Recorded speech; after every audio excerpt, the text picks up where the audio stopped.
Reperi Amerikan Eminem ka ndërmarrë veprime ligjore kundër një kompanie australiane të veshjeve të plazhit, të quajtura Slim Shady, duke thënë se emri i saj është shumë i ngjashëm me pseudonimin e tij, Slim Shady.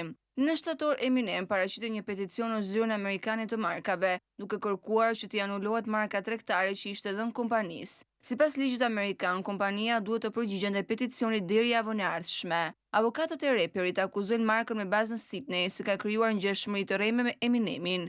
Reperi 53 vjeçar u bë i famshëm në vitin 2000 me publikimin e hitit The Real Slim Shady, këngë që solli dhe një çmim Grammy për performancën më të mirë solo në zhanrin rap. Sipas rregullatorit të bizneseve në Australi, kompania në fjalë u regjistrua në shtator të vitit 2023. Fillimisht me emrin Slim Shady, ajo shet çadra portative plazhi, çanta dhe aksesorë të tjerë për plazh. Më herët këtë vit, marka aplikoi për mbrojtje tregtare në SBA dhe u miratua. Pak kohë më pas, ekipi ligjor i reperit paraqiti peticion për anullimin e saj.